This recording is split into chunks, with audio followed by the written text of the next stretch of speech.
Hello, everybody. Welcome to the Five Hole Fantasy Hockey Podcast. We got the script for week 2. Joined with me, Zach and Raj. What's going on, boys? Yo, Hey, hey, hey. How are we feeling today? Sunday morning. A little earlier for you, Raj, on the West Coast, but how are we feeling overall? very, very, very hungover. You said there was Not gonna a lie. I still got a coffee. watch party with the It's midday, the but Canucks boys yesterday. Yeah, we had a big watch party, which How'd it we go? watched. It went very well. He said Canucks the lost, tab but was covered, and he still drank Budweiser. yeah, And it was too I little, didn't too put late. two and two together. Like when someone else is paying the tab, you shouldn't get the special. But I'm paying for it now a little bit. Too if But it was bad. someone super else fun. is Milk, getting the please. tab, you should be drinking Long Island iced teas and nothing but. That's right. That's right. I mean, So we got the let's just be serious here. We got week 2. We're looking at a much better week from an NHL scheduling standpoint. Every NHL team in action last night, and then one game today. Nothing on Friday. Just a terrible week for the first week of fantasy. Um, Yeah. How are you guys making out? Were you able to navigate this weekend at all? I was benching points left and right on Saturday yesterday. I started out so good. I was, Yeah. winning the entire first part of the week, and then last night it all went awry. So it ain't gonna come to fruition today. But So I literally thought to myself, and I think you guys are gonna like this last night. So I'm looking at the downfall, and I said, "Self, it's a long fucking season. Like if you drop a couple points week 1, it's not that big a deal." So I'm feeling okay. I'm feeling okay today. I need Vladislav Gavrikov to get me 70 fantasy points today, and I can win. So there's an open window of opportunity for it chance. to I happen. do like Gavrikov. Yeah. So if he can just give me like 19 goals or something, I think we'll be good. But otherwise, yeah, it's kind of a drop. I think I'm going to take one of 3 leagues. We'll see. We'll see. But we wanted to, at least in the first week, we've started to see some of all the question marks we had in the preseason, whether X, Y, or Z was going to be on the top power play, what the deployment was going to look like. Some of these coaches, new coaches, Joel Quenneville kicking it off. But we're starting to get some clarity on what these players and what the teams and systems are going to look like. Anaheim Ducks, huge game versus the San Jose Sharks last night. By a goal standpoint, 13 goals in this game. Both of the goalies, Askarov and Mrazek, sub 900 save percentages. That's to be expected with 13 goals on the docket. But Mrazek, 1 game played. Dostal, 1 game played. Is Q just getting both of his goalies into rhythm, or is there a volume share question going on? It's 2 games. So I'm not jumping into it too much, but I want to know, like, is this going to be a back and forth type of thing, or is just Q seeing what he's got in these guys? I'd assume it's just that he's probably gonna alternate. I mean, they're 2 reasonable goalies on a horrible team, so we might as well play him. But like, if I'm being honest, I don't know why you're investing in Anaheim goalies at any point. Anyways, I think we're a few years away from that yet. But if you have to, yeah, I think it's probably just seeing if either of them are going to be good somehow. But I look at their roster and I'm not very excited about the team. That's fair. That's fair. I mean, I feel like, hey, maybe you're trying to get a lot of shots sent at your goalie. Yeah, If it could be a you are, volume, like- seeking volume. I'm just that's the only thing I can think of. Like the only retort to what you said. Because I agree with you. I'm not looking at any Anaheim goalies. I'm good. A few of these players have some notes worth talking about. Jackson Lacombe, huge minutes, 29-19 average time on ice. Keeping in mind, one of them was at overtime, so it's going to be a little skewed, but 0 points, only 3 shots on goal. Big contract signed this offseason, $9 million a year. Looks like the surefire QB1. So, just practicing patience.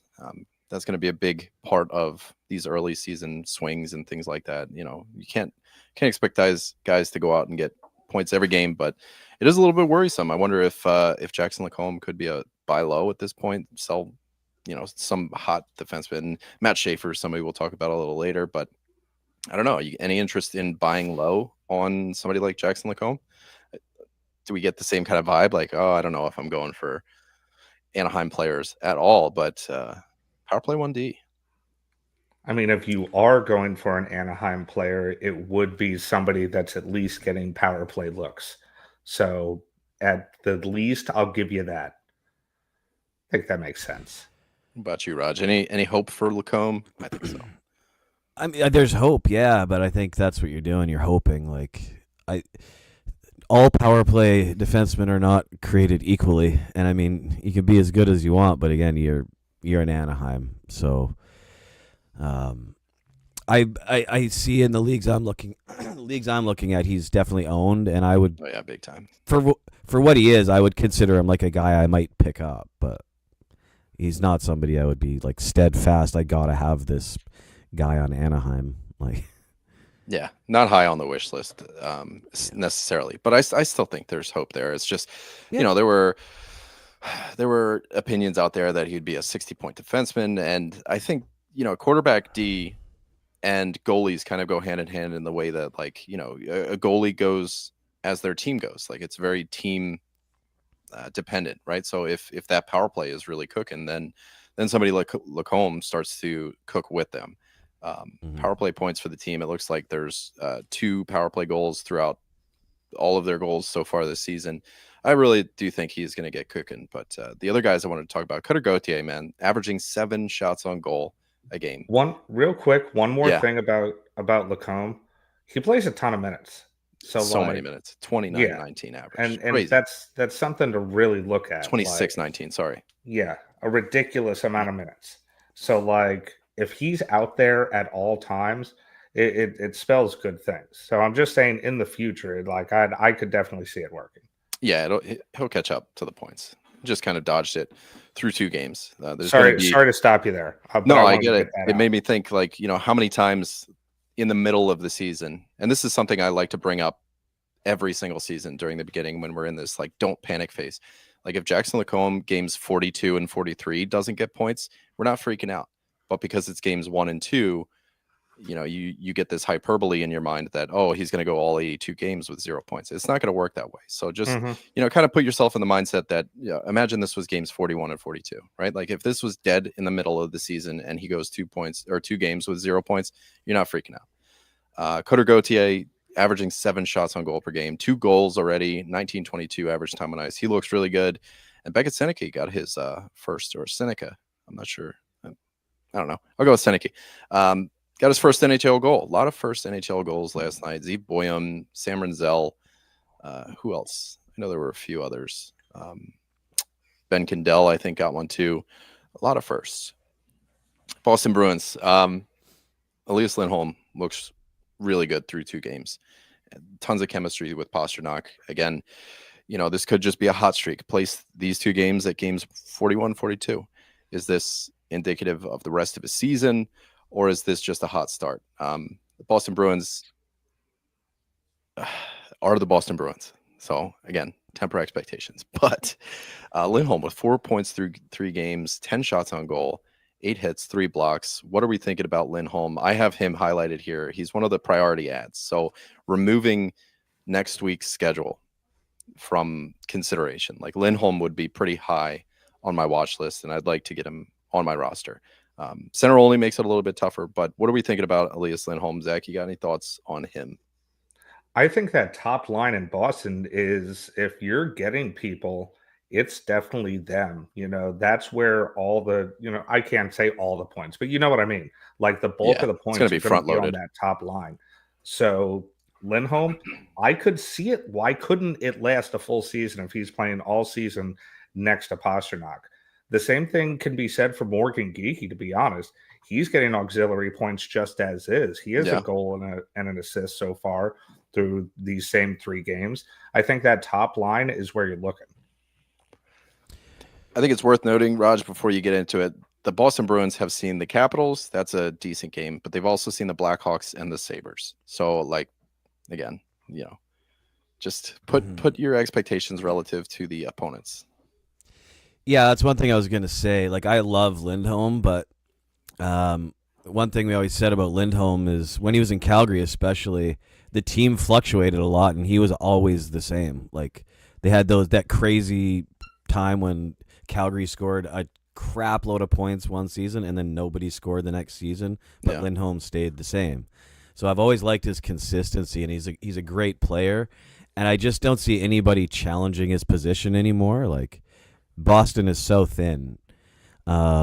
Maybe like what I've been saying for the last 8 years in a row, maybe they'll be bad this year. Finally, I think we were kind of bad last year. yeah. But another guy who's actually doing kind of well right now, who's been expected to do well, is Zaka.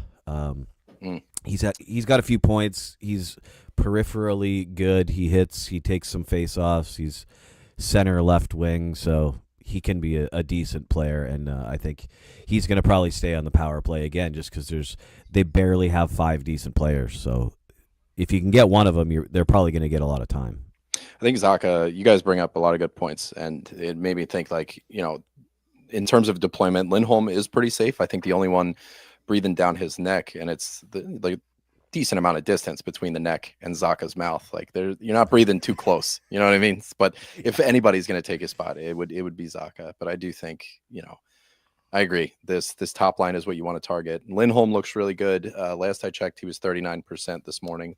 So worth taking a look at. Maybe, hop on him before Boston does have a good schedule and just kind of ride it out. Because center only, it's hard to really move things around and get that to work. He's taking a decent amount of shots too between him and Pasternak. I believe Lindholm has 10 shots so far through these 3 games. Pasternak's looking at 13. So between the two of them, they're peppering the net. And Geeky is no stranger to shooting either. So it's a decent top I line for feel shot like generation. he is going to shoot less though. Having those, that's the only, I would say, downfall to having Morgan Geeky. Is the fact that with those other 2 shooters on the ice, I feel like he's probably going to be, giving the puck to them more. So he may not shoot as much as you might want him to.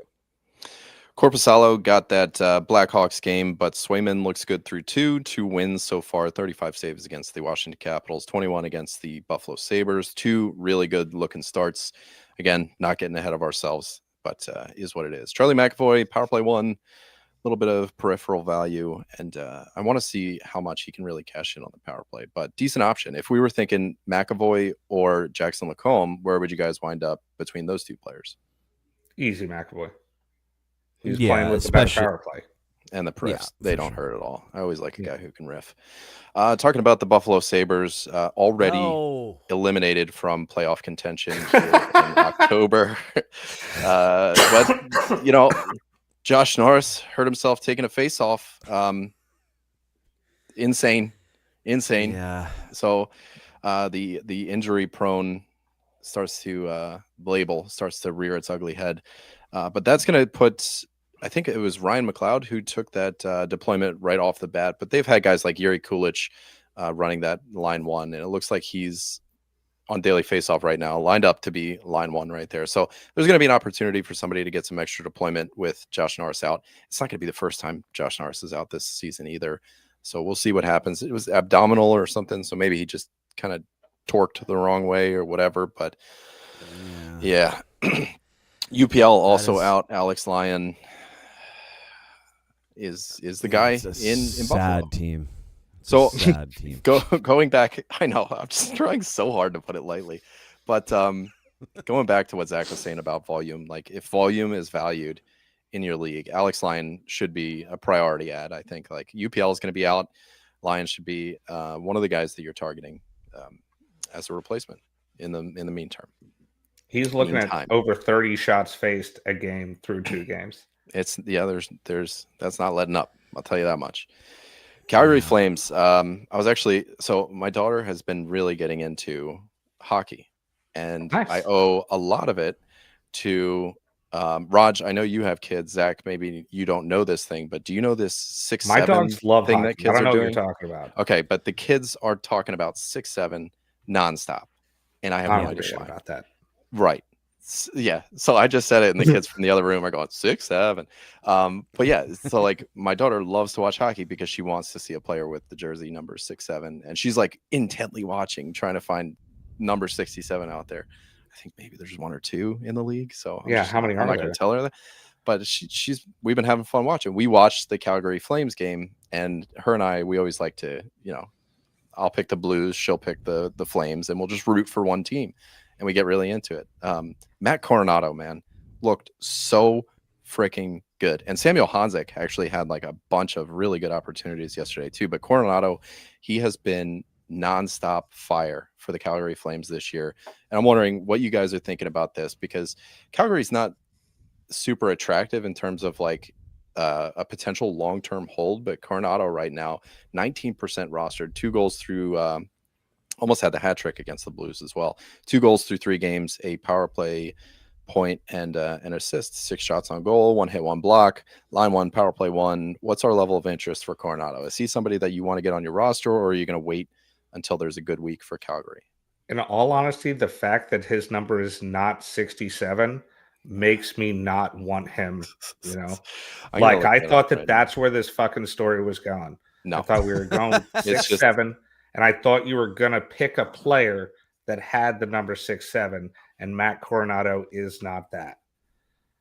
Yeah.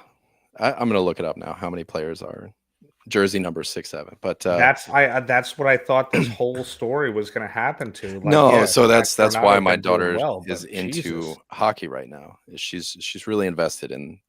I think one of the during a preseason game, she saw a referee with 6, 7, and I was invested in that story and was excited that like Matt Coronado needs to change his number to 67.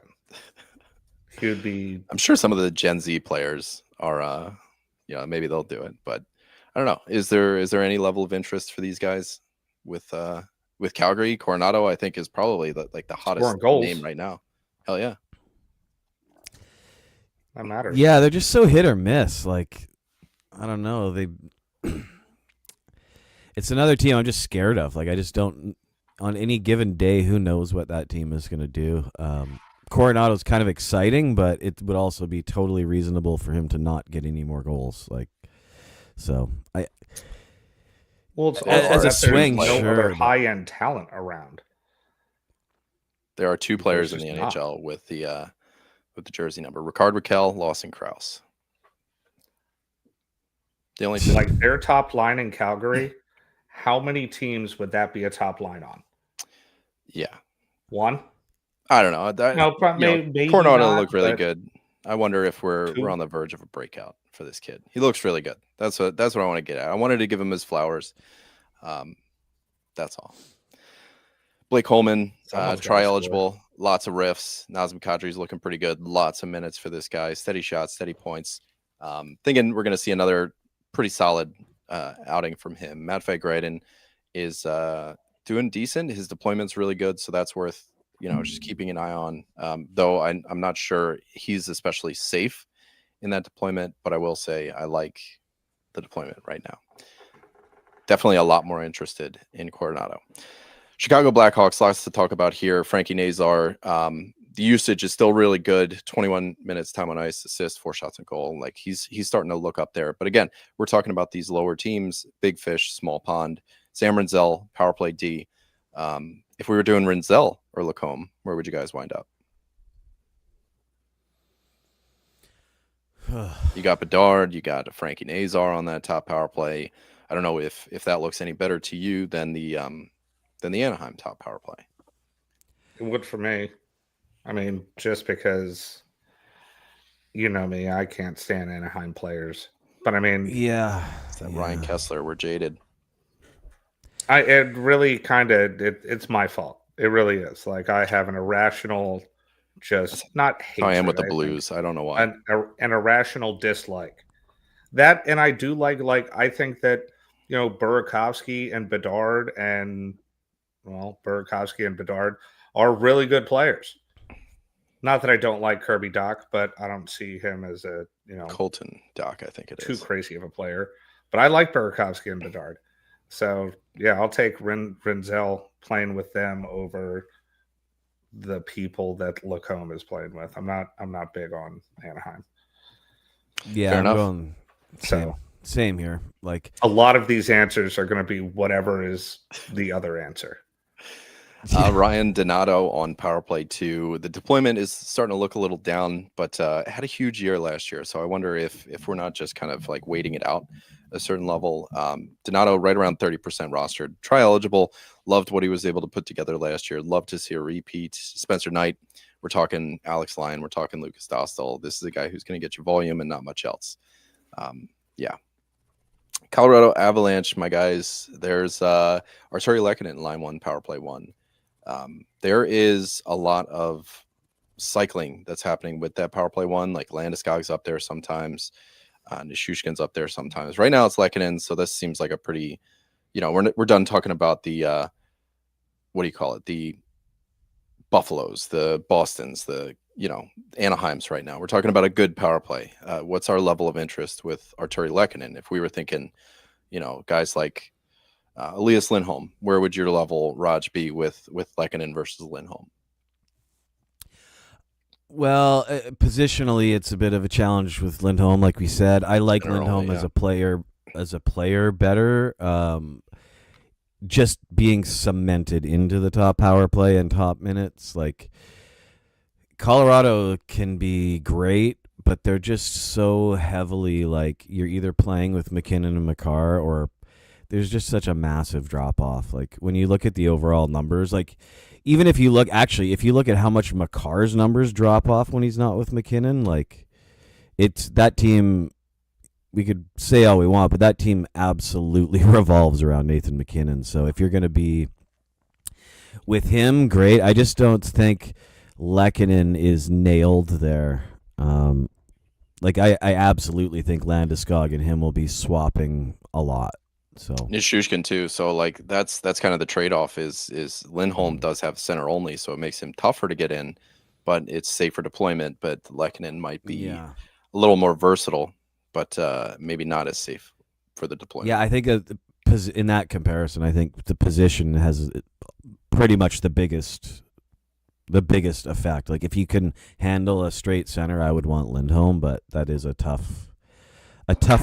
The more years I play fantasy, the more I hate just centers. Yeah, I already have too many on my roster, and Brock Nelson, the next guy I want to talk about, is one of them.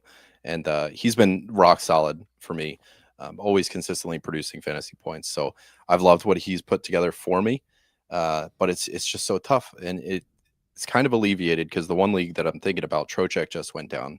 So a little bit of positive from the negative is I'm down a center now, but Brock Nelson able to get in there. Really love what he's putting together. Nishushkin's time on ice is a little bit low starting the season, but that's going to come up, and the same thing can be said for Landeskog. We're only a few games in, so I'm not freaking out too much. I was actually going to bring up the time on ice because there's such a drop off. Like there's 4 forwards that are all playing over 22 minutes a game. It's super front loaded. Yeah. And then everybody else is below like 14 minutes a game. Like there's several players under 10. So like, yeah, like you're in the top 6 or you're not even, you're in the top 4 or you're not. Like I wonder how many. I'm gonna look at their game log right now because I'd be wondering how many power play opportunities that they had. Because sometimes that's what happens is like if you have a bunch of power play opportunities during these games, they played the Kings, they played the Hockey Club, or the Mammoth rather, and they played the Dallas Stars. Wow, Hockey Reference still doesn't have Utah updated to the Mammoth. They still have Hockey Club there. Like right now, Nietzsche has 3 power play points, and he's leading the team. McKinnon only has 2 actually, so they've had a few power plays. Yeah, it looks like 9 through 3 games, so nothing like super out of the ordinary. But for a team to be that front loaded minutes wise, it's to be expected with the Colorado Avalanche. Like your top players are definitely going to get the top minutes, and like you said, it starts to drop off. That second line is decent, but what the hell? Who's that? Is that your mic, Zach? Yeah. So I just muted him. Something happened with Zach's mic. I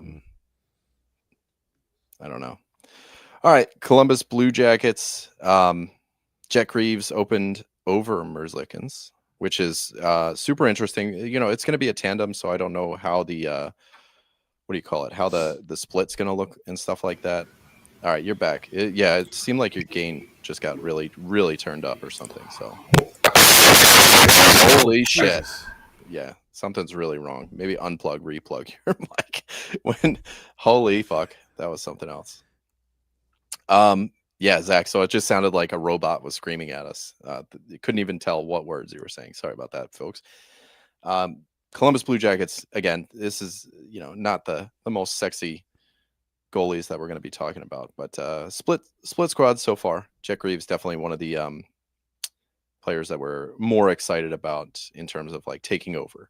So keep an eye on that one. Kirill Marchenko hat trick last night against the Wild. He has been fantastic night over night. 7 goals for the Jackets. Boone Jenner had 1 goal, 2 assists. Zach Werenski, a goal, 2 assists. Really quiet, opening to the season for Monahan, Johnson, and Voronkov. So we'll see what has to be said there.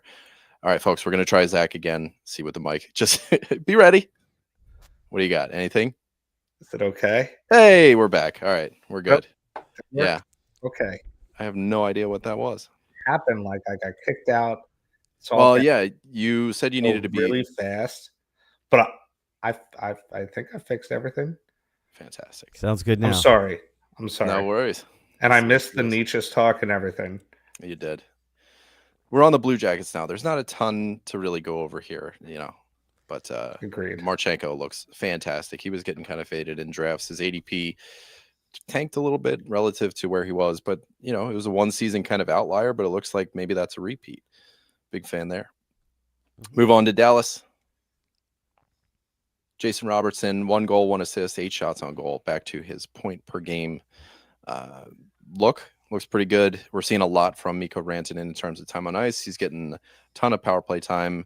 The quarterback audit that I ran right now, Heiskanen, 835 power play time on ice through 3 games. Harley with 330. But Harley has 4 points to Heiskanen's 1. So I don't know. Take it for what it is. Edmonton Oilers, guys, the goalie situation. Now we got Connor Ingram. It looks like he's in the minors. I'm pretty sure he has to clear waivers, so I guess they wouldn't bring him up unless they intend on keeping him up. But it looks like Pickard is going to be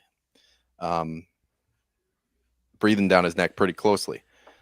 Stuart Skinner, short leash, and it's just, I don't know if they're going to send him to the Jack Campbell farm for runaway dogs. We'll see what happens. He's so bad.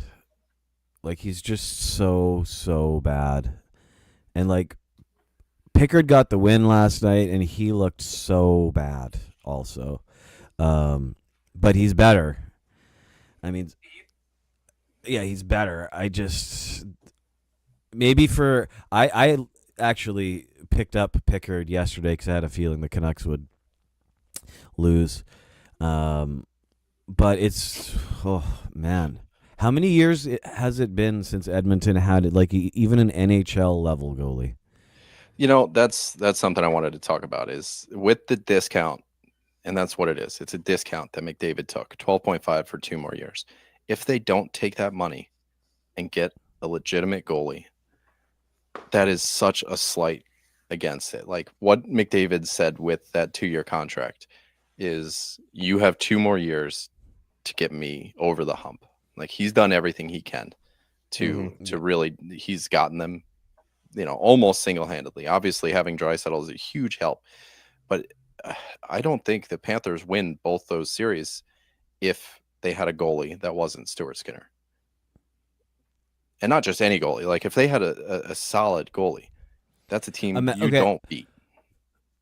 Say like the one thing I just don't understand is why Edmonton did not go after Lankinen. Yeah. In Vancouver. Like I would honestly, like, I know don't trade in your division or whatever the old hockey bullshit is. Like if Edmonton had any smarts at all, they're going to look and see that Demko's healthy again. Vancouver has tons of good goalies in the minors. And and Lankinen is like $5 million backup. So once Vancouver's out of the playoffs around Christmas time, I would be trying to make that Pick move. up the Like phone. that's the kind of goalie Edmonton needs. They need to find a guy who's just like legitimately like foundationally decent. good, but not like a big name. Like a Chris Osgood. Remember when Chris Osgood was in Detroit and he won all those cups and he was just fine? Like the team was great and he was just fine. That's all they need. Trent Frederick, man, Tyratty version 4.0. There's a new one every year, and this year is Trent Frederick. 0 points, 4 shots on goal, right under 16 minutes time on ice. Just checking in on him. Mangiapane, one of my favorite, C tier players. Like what he's able to put together, but super low time on ice. 2 goals on 2 shots. That's not sustainable in any way. Evan Bouchard looks fantastic, as is the custom. Florida Panthers, guys. I got something on them. Are we not doing Detroit? Did I forget Detroit? Sorry. Yeah. And did you guys do Carolina? I don't really have something on every team. Fair enough. The only kind of like noteworthy things. I know you texted me the other night about Keandre Miller being vindicated in your love for him with 2 goals. Yeah. And yeah. It was awesome. I mean, how can you not He's looking love so good. Miller Yeah. scoring 2 goals? That's big. That's big news as far as I'm concerned. Seth Jarvis has 3 goals. He's also kind of like really showing out right now too, which is fantastic. I mean, they played the Flyers, so take that at face value. Still though. Yeah. They've actually had all their games have been like high scoring games, which is not saying much for Freddie Anderson, but it shows that they can score a lot of goals. What, it was 6-3 and 4-3? Taylor Hall with 2 goals through 2 games, under 13 minutes time on ice, which is nuts. Jordan Martinook, 2 points, like just a lot of like under the radar kind of players. And as I scroll down to the bottom, that's where I'm finding Nikolai Ehlers, 0 points. Andrei Svechnikov, 0 points. Aho obviously with 3. He's just kind of he's so underrated. I think he doesn't get the credit he deserves as a 1C. He's just so consistent. Yeah, I just wanted to throw my 2 cents in on the Keandre Miller stuff. I'm excited about that. Hell yeah, the guy's fantastic. I'm looking at Nikishin right now, and his power play time on ice 0 seconds, which is brutal. There's an off shot hope that he would get eventually usurp Shane Gostisbehere from power play 1, but no signs so far. Well, they have Miller through on 2 games. Play too. They do. And, yeah. He's got almost 5 minutes through 2 games, so he's getting it. One of his goals was on the power play, so fantastic work. Where was I at? Edmonton Oilers, we touched on them. Florida Panthers, something I wanted to say. Sorry for the interjection. No, it's good stuff because definitely worth talking about. Florida Panthers, there's one league where I own both Aaron Ekblad and Seth Jones. There have been 0 games so far this season where Seth Jones has outproduced Aaron Ekblad. Huge fan right now of Ekblad. Getting a little vintage Ekblad. It's good to have 2 power play defensemen on a top power play. Just, spread the wealth a little bit in terms of options and things like that. But this is going to be a 2-horse race until they start to get healthy. There were whispers that Barkov was already somebody said something like, oh, he's not that he's like out of a non-contact jersey or something, but it just looked like really impressive that he was healing much quicker than he should be. So I don't know exactly the quote. Sorry, I'm unprepared on this bit, but Anton Lindell looks fantastic. Sam Bennett is getting more minutes. Lindell, 3 extra minutes. 2-way roll looks really great. 2 goals Sam through Bennett 1 assist. Also has 0 points though. 0. Yeah, but the deployment's there, and it's just worth watching. Right now, we're looking. He's getting on my nerves. He's the one up there with Verhaeghe and Marchand, but Lindell with Luostarinen and Sam Reinhart. Lindell's got both goals on the power play, almost 18 minutes time on ice. Lindell's eventually, I think, going to take the 1C position. Yeah. I'm always a They've fan had of him Rodriguez straight too. slotted into that 2C for the Erod, longest yeah. time, and he's like a super respected player on their team. Oh I yeah. could I totally like. see him being a 1. Yeah, it's gonna definitely. I mean, with the two big gunners out, there's gonna be a lot of guys stepping in. That's kind of the Florida style, right? Like next man up, to use the hockey saying, but Yeah. like guys like Erod, Marchand, just like the guys who are like, usually pickup guys. I'm seeing owned a lot, but like I really love Rodriguez. Always gets hits. He's been taking face-offs. He plays. I think he has trial eligibility in yeah, he does in Yahoo. So yeah, I'm always a fan of his. He's always listed as third line, second power play, but he always seems to have power play points, and he always seems to be taking face-offs, and he gets. I found the tweet. Barkov. So Bill Zito said that Barkov. This was on the 6th of October, the 12th now. He said Barkov could be off the crutches as soon as next week, which is like tomorrow. We'll see what happens. No new news on that one since it, but yeah, his original timeline was 7 and 9 months. So we'll see if he's got adamantium. Los Angeles Kings, Quentin Byfield, highest forward time on ice, looked fantastic. In Anze Kopitar's, in his final season. I wonder how long before we see Byfield really take that 1C position and start to fly away with it.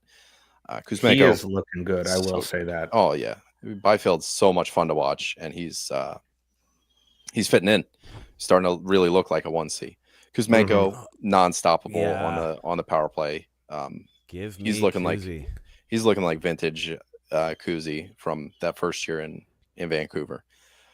Minnesota Wild guys, Zeev Boyum, who I really want to talk about. The Minnesota game was the second one my daughter and I watched yesterday. He looks so comfortable in the NHL. His edge work was fantastic. He's moving around the zone like he owns the place, and scored an NHL goal on the power play. Just really loving what he's putting together. Zeev Boyum, 71% rostered, should be closer to 100%. I think like a top power play guy like this, with looks like that, comfort level like that, really, really loving what he's doing. Kaprizov and Boldy, paying the bills, both of them. Ryan Hartman just took it to Bennington the other night. Insane stuff. And Marco Rossi, fantastic stuff. I love the fact that Boldy has 6 points. I do. I love it. I thought it was 7. Is it only 6? Yeah, I guess it is 6. Yeah, you're right. 6, yeah. Both of them, him and Kaprizov, with 6 points. It's they awesome. look fantastic. I like Matt Boldy.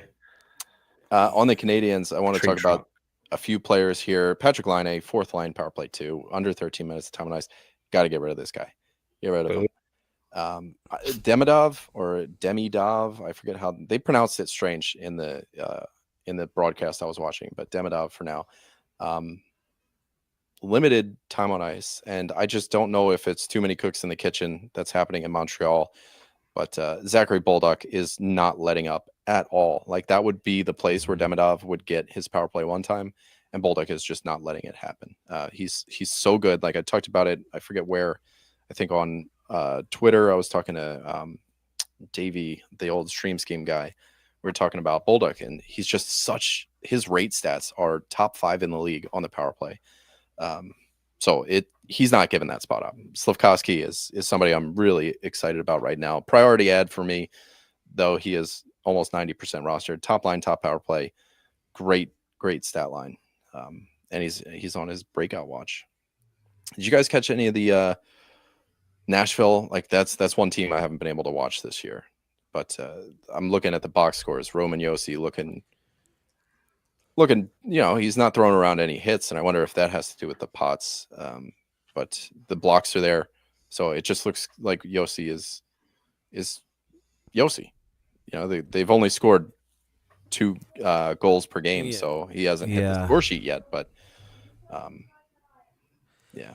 I mean, I was excited to see. I'm always a Marchessault fan. I was excited to see him taking some shots and throwing hits again, but they're just.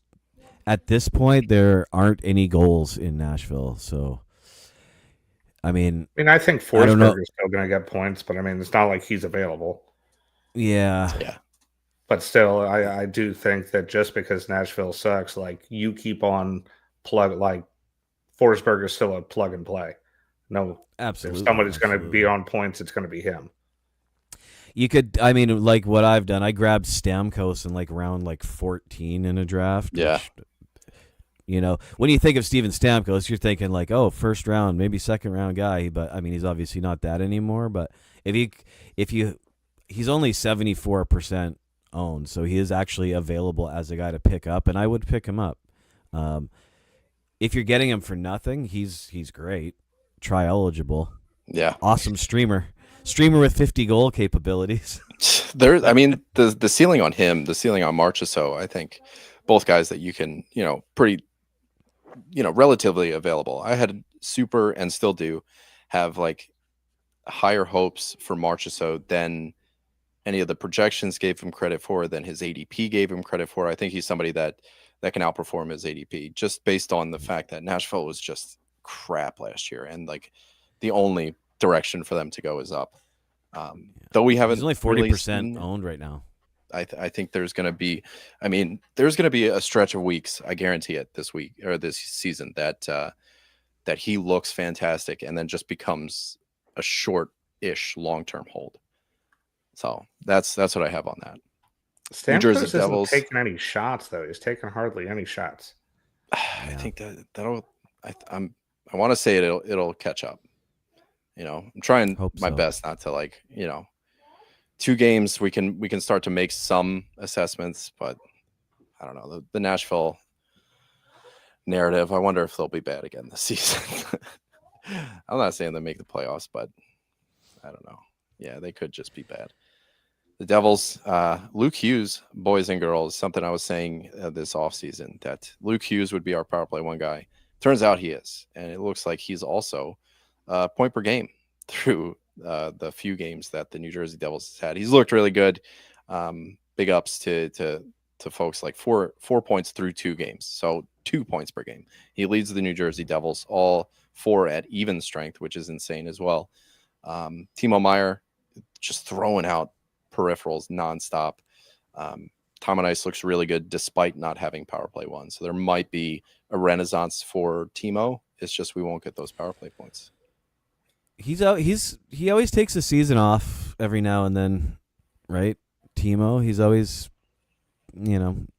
especially in peripheral leagues. Like I'm always taking the risk on him having a good year because he always comes back, and I think this year he's going to be back on his usual track of 60, 70 points. That would be nice. Hits, we've been waiting 4 years for it. Yeah, he takes a year off. We were all excited every year with him being on the Devils, and then we've been waiting for it. So that would be great if that happened.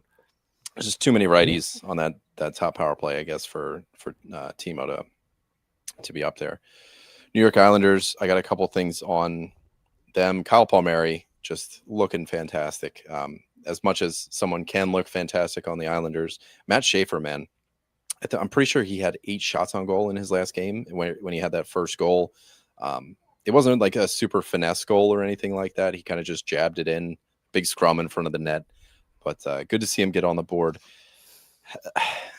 He's going to take top power play. He's going to take it from Tony D. I think it's going to be sooner rather than later. But let's do another measuring stick bit here. Matt Schaefer, Jackson LaCombe, Sam Renzel. Where's your interest level with any of these 3 guys? Where would you rank? We'll start with you, Zach, here. Oh, man. Jackson LaCombe, 3rd. We already know that. Fuck that. Fuck the Ducks. Yeah, it is between the first power play and part of me wants to say Chicago, but I guess I'll say if Schaefer takes the power play one on the Islanders, because I do like Horvat, obviously, Barzal and Palmieri. I think overall, and then you put Lee in there too. I think overall they're a better power play. Overall, they're better players. there's some good players on Chicago, but there's not enough to warrant that. So I guess I'll take Schaefer if he takes PP1. So I have the shift chart pulled up here for that Islanders Washington game where Schaefer did start taking some power play 1 reps, but it looks like Tony D was just finishing. So he's right here. Looks like he was just finishing a short shift, albeit. But that's where you see Matty Schaefer come in and playing with the top power play unit. So you got 4 here with Washington. That's the So that's thing. where you see Matty It's Schaefer. contingent on him getting that. So this was his first tryout, right? But you also bring in kind of that Gostisbehere vibe where if you're not on the power play, there's no point of you being there at all. So I just wonder how that weighs into the decision making for the Islanders brass. Like, why do you have Tony D if you're not playing him on the power play? But yeah, Matt Schaefer was getting some power play one time. He was up there with the big boys, and that's where he scored the goal. So right on. I miss Gostisbehere being on the Flyers. Gostisbehere when he was good. Yeah. Yeah, those were good times. It feels like a lifetime ago. It does. It really does. New York Rangers, Vincent Trocheck is week to week. Alexis Lafreniere is our top power play beneficiary. As a result, I think he's a priority ad as well. Removing again the schedule. He's just somebody to get on your roster. If he's going to be on the top power play, I think he's got a chance to thrive with it. And week to week is enough time where if Lafreniere can put together a pretty good interview or stage for us in the restaurant industry. This is his stage. He's on the top power play. This is his physical interview. If he can put together a solid stat line while Trocheck's out, does Trocheck get it back? So yeah, Zibanejad had 7 shots on goal. I think Will Cooley is so much fun. Say something about Will Cooley. All right, feel free. He's the boy is hitting. He has 1 point, 1 goal in the 3 games, but he has 5 hits a game. Oh yeah. So when Trocheck was around, it kind of spread things out a little bit more because that was Cooley, Miller, and Zibanejad. I loved that even strength line. Connor Sherry on that top in that top 6 now just is a little bit less interesting, but it also diverts some of the usage to Cooley and Miller. So, do you see a higher IPP as a result? And that Trocheck's not, sucking some of those points away from you. Definitely worth watching. Cooley's so fun. The hits floor is fantastic. Yeah, I'm throwing that one out there. I like him. Senator Shane Pinto is a priority ad as well. 2 goals, 1 assist through their games. Second in time on ice amongst their forwards. This power play 1 while Batherson is out. Batherson also noted to not play earlier or later this week. I think it was Wednesday. He's already ruled out for. I saw it. Game Day Lines put something out about that. So I'll see if I can bring it up while talking. But him, Artem Zub. So Drake Batherson not going to play tomorrow, Monday, but hopes to play Wednesday. So this Shane Pinto honeymoon could be over, but it still looks pretty solid for what it is. If you want to stream him on Monday, that's worth taking a swing at because he's been great there. My boy Fabian Zetterlund sticking hard on the top line. Handsome motherfucker. I gotta say it. Last time we spoke, Zach, we were, Zetterlund, he's ugly as hell. He is. Oh my God. No, line, it's just that he looks like incredibly more attractive. Someone. I just watched. He has 0 points. He has 0 points. How many points do you have? How many hits does he have though? Zetterlund, he's got 10. 10 hits. So he has 5 hits a game too. How's his time on ice look? He's going around just hitting people on the ice because they're probably making fun of how he looks. He gets mad. Keep him mad. Keep him mad. That's my dude. Fabian mad. Fave dog. Yeah, I think the points they'll wind up. They'll get there. But yeah, I mean Brady Tkachuk has been muted. He's got 3 assists. One of them's on the power play. And line mates with Timmy Stutz. So maybe he's just not. He's not seeing the action. I guess Stutz has got 1 assist. Zetterlund's just missing him. So who's scoring those goals? It's probably defenseman, I guess. Shane Pinto scoring all the damn goals. Dylan Yeah. Cousins looking all right. Philadelphia I mean, Flyers. if the defensemen were doing that, it would be nice if Jake Sanderson would go ahead and get in on that too. Oh, it's also worth noting that Linus Ullmark has looked bad through a couple games. That came up in the comments here as well. You know, one of WMW Animations has Gibson and Ullmark. You know, are you going to swap out Merzlikins or Hofer? I don't think so, not yet. No. You know, it's still early. And I just don't. Yeah, like yeah. It's don't forget, like, first week panic, right? Like, we're all we just drafted, guy has one bad shift and like we got to rip the whole team apart.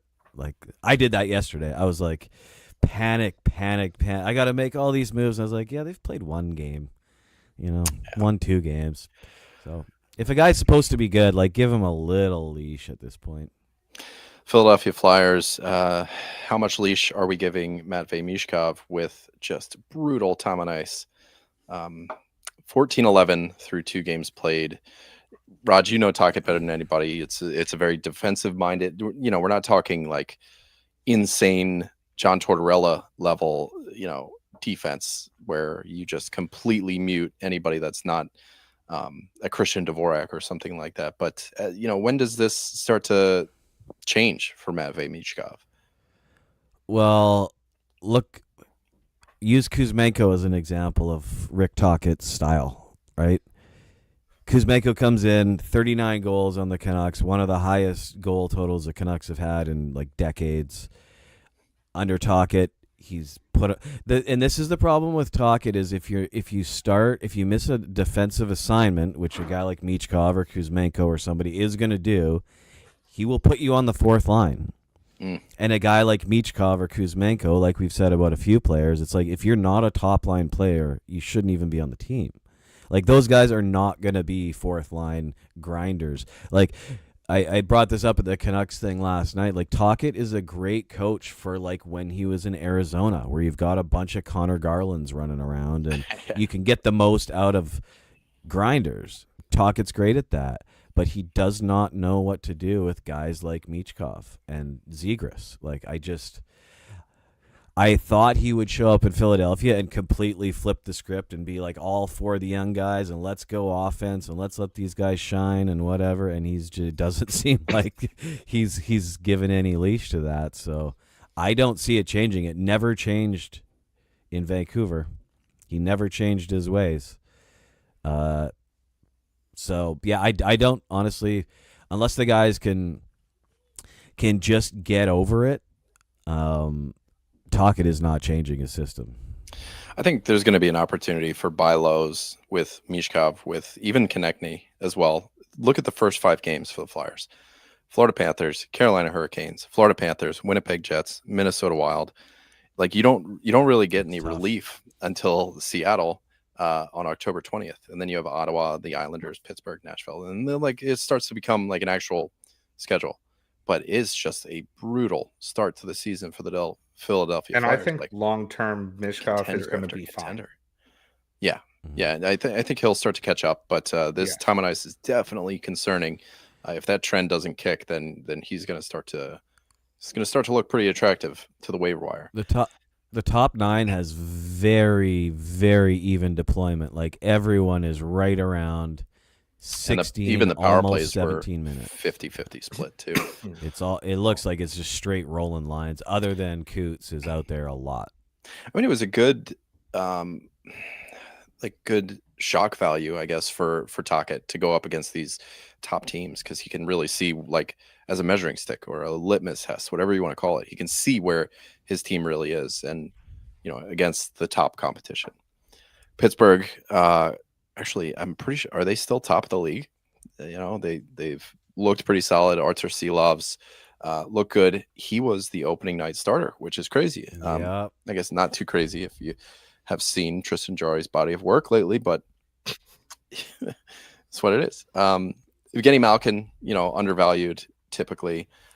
3 assist night, center left wing really, really helps. So he's interesting, but just not high up on my priority list. Ricard Raquel. Try eligible right now, and I wonder if you can cash out on him. Like, if he gets a streak, wind up selling him and cash in. Chris Letang day to day. I do want to blow through the rest of these teams here because we're getting a little long in the tooth. San Jose Sharks. Dmitry Orlov leads the Sharks in points, but Celebrini's tied. So, but yeah, huge minutes for Celebrini.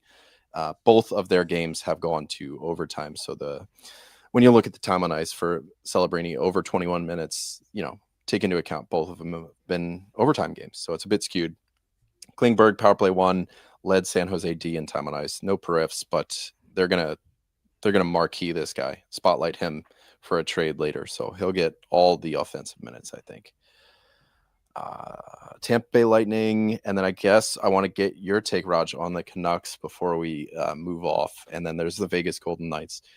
Oliver Bjorkstrand, man, power play 1 over Brandon Hagel. I'm wondering if his Profish for riffs is going to come back to go with the power play 1 spot. Like, he already buried one. And he was somebody that used to shoot a ton and throw in some hits as well. Bjorkstrand looking a little bit attractive here. What are we thinking? How does Bjorkstrand stack up? Let's say against a Lindholm or a who was the other guy that we were talking about? I forget. Oh, I'm more into Lindholm. Bjorkstrand. Yeah, I like Lindholm better. Just because like he's essentially guaranteed deployment. Bjorkstrand is not. But I would obviously way rather have a guy on the Tampa Bay's power play than Boston's. So, it's fair. 6-7, right? It's Stop it. Stop it. If he's on the top power play and getting like 16 minutes, I love Bjorkstrand. But if he's on the third line and on the second power play, it becomes a whole other thing. All right, let's get your take on the Vancouver Canucks. We got a question here in the chat about EP40. Where's your panic level with EP40, Elias Pettersson? Well, I don't have a panic level. I expect him to be 80 to 85 points this year. Do you think that that's going to happen? Like, there was an exchange in the Discord where, somebody used our line, not our line, like we don't own it, but it's like it's only been 2 games. And then TCAT in the Discord, who's a Vancouver Canucks fan, is like, well, 2 games, or has it been a year and a half of Pettersson not doing a ton? Yeah, I mean, again, see Rick Tocchet for a good chunk of that, right? Like, same thing happened, 100-point player. His time under Tocchet, he consistently went down. Then he got injured, and then, I mean, this is the issue. Like, Tocchet just doesn't deal with people like Pettersson well. Like, Pettersson's actually a great two-way player. He gets lots of hits, lots of blocks for a Bambi like him, but he doesn't look like he's trying, and Tocchet hates that. Like, they were literally calling him out in the press daily here, and just like PD was just like, fuck it, fine, I'll just sit out.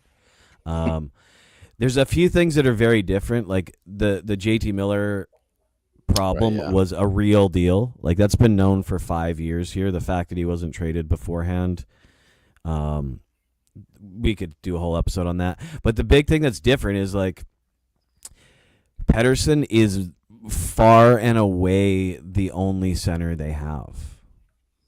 Like, I'm sorry, Filipito's a nice 3C, maybe a second line winger. He is not anywhere near challenging for a top line center spot. Right. He's barely a 2C. So, like, Pettersson is going to get every possible minute of every possible chance. And he's really good. I think 80 to 86 points is pretty much a lock with good peripherals. And people in Vancouver will be frustrated and complaining the whole time. Yeah. One thing on him is, we got him at pretty good value this year. So you didn't invest too much at the draft on him. So exactly. Vegas Golden Knights. Zach, I want to get your take here, man. Pavel Dorofeyev, man. 5 goals. Fantastic. Line 1, power play 1. Hat trick there. Just not necessarily on Dorofeyev, just on the Vegas Golden Knights in general. The 5-forward power play is kind of giving a little knock to Shea Theodore's value. I want to get your take. I mean, Eichel is cooking. Mitch Marner is going to catch up in points, like 7 points for Eichel, 2 points for Mitch Marner. What do you got on the Vegas Golden Knights? Anything fun? I want Aiden Hill to do better. Fair. They're apparently the leading team about for the Vegas Golden Knights. Like, I think that they're going to be fine. They're a great team. They can score goals. But I need, personally, Aiden Hill to be better because he has not been good. Has a save percentage around .850, which is just god awful. The other night, he let up like 2 goals in the first 5 shots. So, yeah, I need that to happen. That's my thoughts. As far as like the offense, they're going to be fine. But I need him to settle in. They are apparently the front runner for Carter Hart, the Vegas Golden Knights. Yes. I did hear October 15th is the date he is eligible to sign a contract. So we will find out this week. Vegas, or I wouldn't be. I mean, Edmonton, right? Any goalie that's available at any point is going to get phone calls coming from Alberta. Like, you no would question. think that Aiden Hill will still be the starter, though. Oh, yeah. Like I would. I've heard Bowman is not looking at Carter Hart, and Hart does not want to play in Canada. So I don't think Edmonton's a fit there. That's true, although I don't know how much say Carter Hart's going to have and where he goes. True. I think it's going to he's going to have to take the money wherever it comes from, but fair enough. That's what I got here, guys. So let's blow through the actual the potatoes of the episode. We got through the meat. Let's get into the potatoes. We'll talk about week 2 strategy fantasy. 54 games Monday, Tuesday, Wednesday is 10, 8, and 4. So a pretty front loaded front half of the week. It looks good. Monday, Tuesday, you're going to be able to hit up some back-to-backs, double up on some streamers. Thursday through Friday, we're looking at 11, 4, 13, and 4 on Sunday. So our off nights are pretty straightforward. Monday is not an off night. So our only off nights, Wednesday, Friday, Sunday, and Tuesday might even count if you subscribe to the 8 games. Exactly half the league is an off night. I think, and Zach, this is a strategy for you, man. I want to know where you are because this is your week. This is the front half of the week. Let's how do you split this schedule up? The teams that lead the front half of the week: Florida, Ottawa, Nashville, Toronto. Well, I feel like I always like splitting up the week as far as I will pick up a player for the first 3-4 days and then he's gone. So as long as you plan around that, and I mean, you can pretty much do that every week. But yeah, I think you're definitely looking at the Tampa Bays like we were talking about, and Minnesota. There's a lot of opportunity in Minnesota. Yeah, they do have that Monday, Tuesday back-to-back. So does Nashville, Toronto. This is where Calgary starts to come in. That guy, Matty Coronado, both of their games are Tuesday, Wednesday with that back-to-back, and those are both off nights. So how would you rank Coronado as a what do you call it?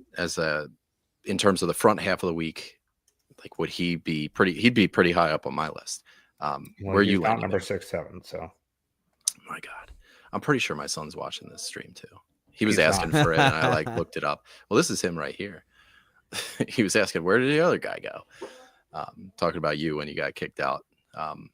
Yeah, I think Coronado, Calgary is like, if you're only looking, if you want to split it up Wednesday and then do Thursday through Sunday, Calgary to me is one of the best teams out there. Buffalo not far behind because they have the Wednesday off night. Chicago, Detroit, Florida, Ottawa, St. Louis, and Utah, the other teams that are playing on that Wednesday. No other Wednesday games. So that's your only real opportunity for an off night in the front half of the week. Calgary's got both of them.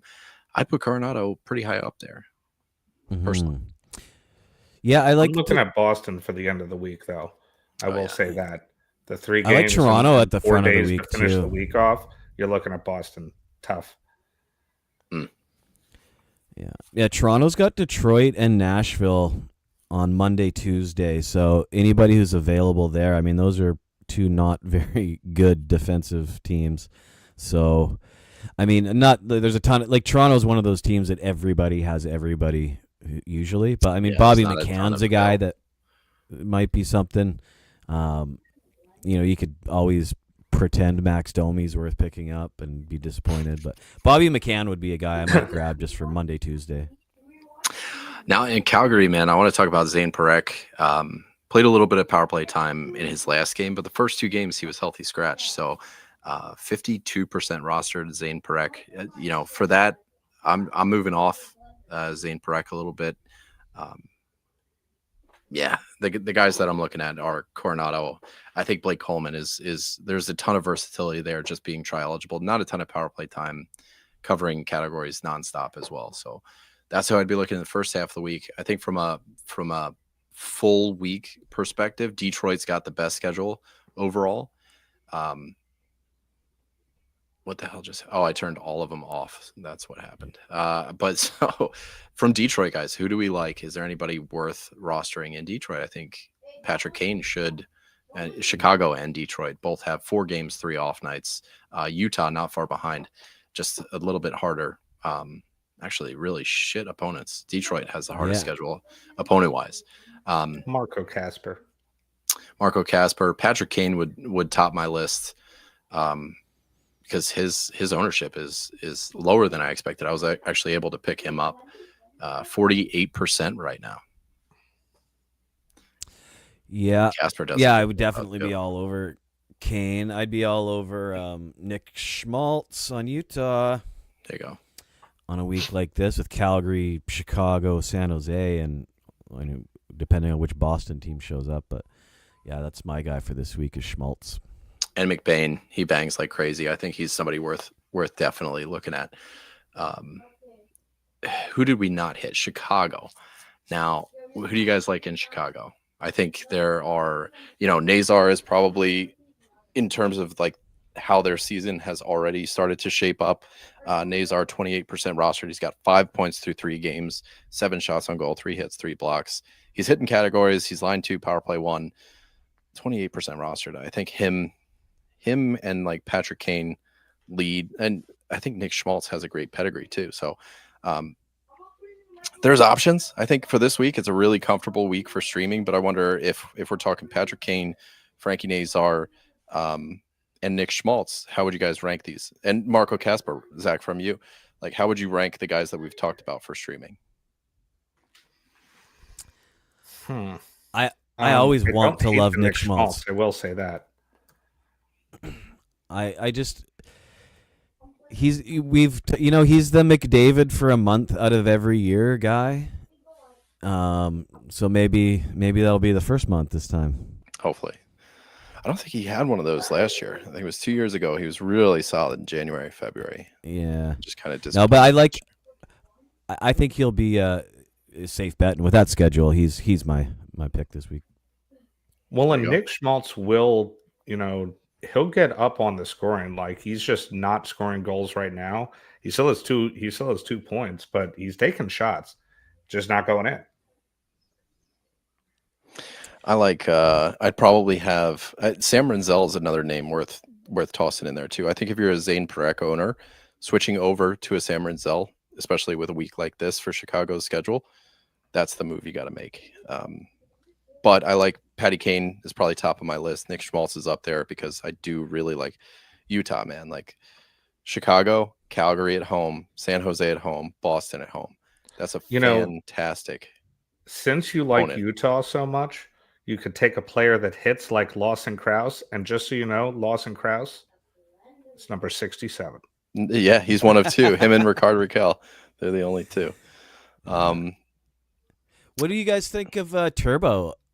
Teravainen? Yeah, I think he's got the top power play right now. I think Bertuzzi's also on that top power play in Chicago. Who are the other options? Nazar's up there. So anybody that's touching that top power play unit in Chicago, I think is worth a look. Nazar, Teravainen, Bertuzzi, and Renzel. If we're talking about Chicago where Connor Bedard is 99% rostered, everybody else, Renzel's 38, Nazar's 28, Donato 25, and then that's where Turbo is 14%, Bertuzzi 9%. So there's availability. There's a ton of options out of Chicago. So not a bad route to go. And Turbo, I think I'd have him up there. I do like Rinzel just for the VORP, I guess, like, going power play 1D, somebody that I might be able to hold a little bit longer. And I think I would like Patrick Kane higher. Casper, I'd probably have him like pretty even keel with Casper. That's where I'd land. Yeah. Casper, 1 goal, 5 shots, 5 hits, 2 blocks through 2 games, 14-15 time on ice. Actually, I don't know. Maybe I'd lean Turbo on that one. Yeah, probably me too. But I do like Marco Casper as a player. I will say that. Yeah. All right. Where are we at? Detroit, Patty Kane, Nick Schmaltz. Yes, sir. So the next tier of teams that we want to talk about: Minnesota, Vancouver, Tampa Bay. Minnesota, go get you some Zeev Boyum if he's out there. I think last I looked, his ownership was in the 70s.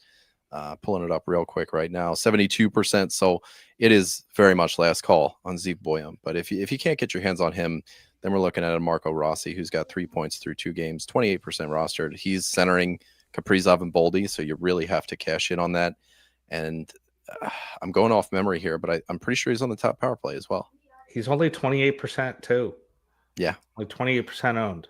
The rough bit is no top power play. That's where Tarasenko comes in. So Marco Rossi's got power play too. Center only for Marco Rossi. So that's a bit hard to swallow. But if you can get over that, I can get especially over on it. those off nights. Yeah. Vancouver, Raj, I'll let you take this one away. Who's been looking pretty decent there? I mean, not a ton of goals out of Vancouver lately, but Kiefer Sherwood with 11 hits. What do you think? That's a given. Yeah, I mean, Vancouver Kane, has a great second half. Kane looks absolutely awful. Does he really? 9 hits from him, 5 shots. No, he's been absolutely terrible. Like, yeah, it's kind of embarrassing. Everyone was hoping for him to be Evander Kane, and he's just like, he came out. He actually almost gave like a practice. You talking about, because he skipped all of preseason. He played like one preseason game. He's like, I don't even care about preseason. I don't need preseason. And he's been absolutely lost on the ice. So maybe that'll change. You can always bet on change. I mean, they have a great second half of the week on Thursday, Friday, Sunday. I would be looking at Brock Besser has been looking fantastic, and he's penalty killing now, which is crazy. But 2 games, 2 goals, and he looks like he is playing at his best, and he's only 45% owned. So, he's a legitimate goal scorer with a couple of weak goalies to play against. So I'd be looking at Brock. I'd be Sherwood if you need hits. Like, I mean, he broke the world record, all-time record last year, and he's not slowing down. And he can pop a goal too. But another guy is Hedl. Like, as much as I'm sad that he's our second best center, he is our second line center, and he's going to get all the minutes. There you go. So, glowing endorsement. And, of course, Jake DeBrusk might someday do something, but who knows? This is where we have the Minnesota, Vancouver, Tampa Bay. Minnesota, where's Vancouver? Here. So the middle of the week for Vancouver is where you're going to get your value. They're playing that Friday off night. Minnesota starts the week. Tampa Bay, they start the week. Zach, they kind of fall in your wheelhouse at the beginning of the week.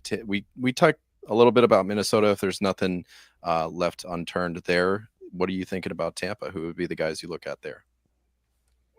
I mean, I think you hit the nail on the head before with Bjorkstrand. That's the one that's going to make the most sense that is available. I don't think you're getting too much from, Gonçalves. Cirelli hasn't really given much. So, I mean, especially Gonçalves is, not getting a ton of ice time. I think the answer is Bjorkstrand here. There you go. You're not getting any other piece of that top line or a Brandon Hagel. So, I mean, he's your next best option. They moved some stuff around line-wise. What did they do? I'm trying to find it real quick, but they swapped some lines around. Hagel was playing with Kucherov and Point, and then Gensel moved down with somebody. So I'm trying to find that tweet, but they were switching lines up a little bit. Um, yeah, I'm wondering if there is like I Gonsalves was going had by that top line Puckpedia. bit. Um, I don't know what's left there. The other teams worth talking about: 4 games, 1 off night: Boston, Edmonton, Florida, Nashville, Ottawa, Toronto. Boston, this is exactly the time where Elias Lindholm starts to poke his head out. I love what he's doing. So if you can fit him in, just as like if he makes your roster better, I think you should be looking to do that. There's safe deployment there. He's being very productive. It's just that it's the end of the week, so he's one of those guys that we look at. If you could pair with a Bjorkstrand, or you could pair with a Coronado, so you have a Coronado, and then you move to a Lindholm. Your center depth on Thursday and Saturday, where there's 11 and 13 games, is going to be a little rough. So being able to fit him in there is not going to happen. But Sunday, there's only 4 games, and that's where Lindholm might really start to show out. It is crazy that he's under 40% owned too. Center only, man. It really bites when it comes to that kind of thing. You know, Well, center onlys aren't really going to matter on an off night. So true that's enough. Edmonton, I don't know. Like Roslovic got signed there, so I wonder once he, finishes, checks all the boxes, dots all the T's, and whatever, if that is worth talking about. Nashville, where No are they at thanks. here? Yeah, they have a good start to the week against Toronto. That's going to be a tough outing for them. But Toronto has a back-to-back of their own, so I wonder if that's where we see Joseph Woll, if he's healthy enough to play. Could be a little pocket of value. I wonder. Anybody you guys want to talk about out of this group? Shane Pinto is Ottawa. Is one of those teams that I'm looking at. A little bit of like a cluster in the middle, Wednesday, Thursday, where they have a back-to-back. You could get an off night there out of Pinto or Zetterland or Dylan Cousins.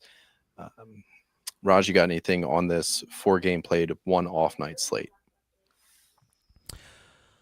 Yeah, I mean, I'm like you said, like Lindholm is great. I'm, as we also talked about, Marcia. So